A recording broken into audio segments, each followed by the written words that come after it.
everyone. One of the biggest pieces of news when it comes to the war in Ukraine today is the first strike that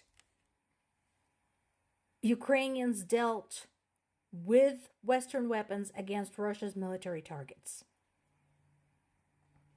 So they basically hit air defense setups that were located inside Russia, which means whatever military objects are out there now have no cover. And this makes sense.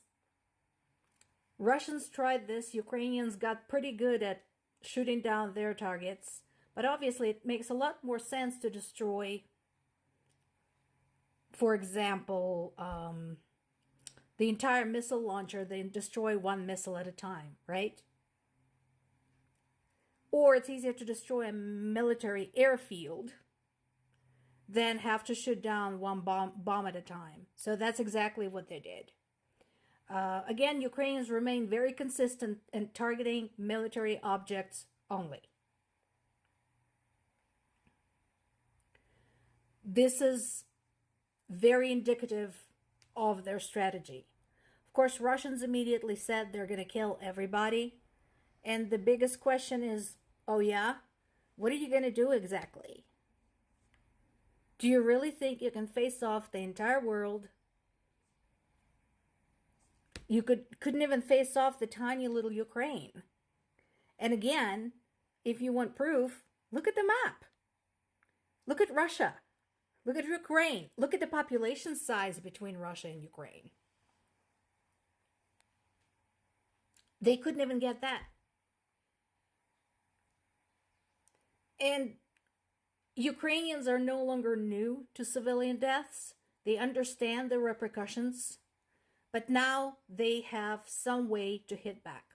Other news today dealt with countries outside Ukraine, but involved in the conflict. So first of all, there was a surprise appearance in Asia by Zelensky, talking again about China. Of course, China is a big factor. And China's neighbors have been feeling uneasy for some time now. And as we said before, China is involved pretty much in everything all around the world. So while I know there have been a lot of groans about Zelensky's lack of diplomacy, what he's saying is true. If China becomes the appointed mediator in the war between Russia and Ukraine, it's just going to take longer because China is involved with Russia. On a very basic level, imagine if you were going to a divorce counselor or a marriage counselor, which sometimes becomes a divorce counselor, and the counselor is your spouse's best friend. Would you want them as your counselor, knowing that? Of course not. So, well, like I said, going to Asia and saying point blank, China is in bed with Russia, we don't want them, may not be the best diplomatic step. What he's saying is true. This is not the right mediator for this conflict. The ripple effect from Russia's involvement continues to propagate through Europe. There are 3 pieces of news just today. This is from The Guardian, so they did a nice summary, but you can look each individual piece up in other sources to confirm. So feel free to do so. So first of all, Russia introduces more sanctions against the UK because the UK supports Ukraine.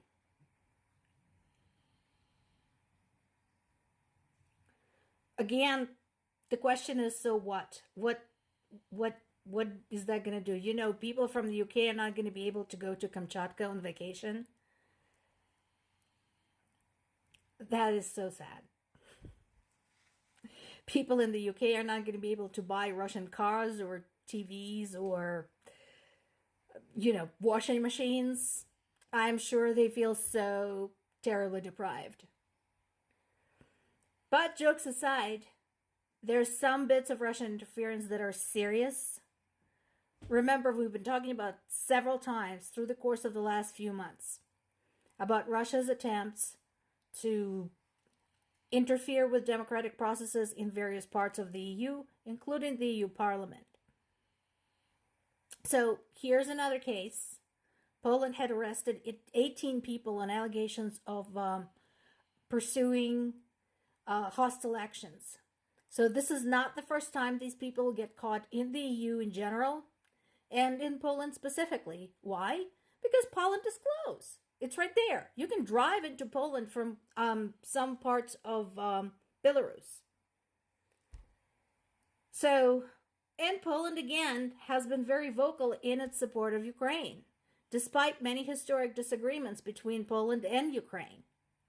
If you read the history of Eastern Europe, you'll see Poland and Ukraine were not always friends. And they still have some disagreements to this day. But they understand the importance of uniting against common enemy. So it's not at all uncommon for Russia and Belarus to send their spies, their misinformators into Poland. And these particular people apparently are accused of planning some violent actions, such as acts of arson, where people could have actually died.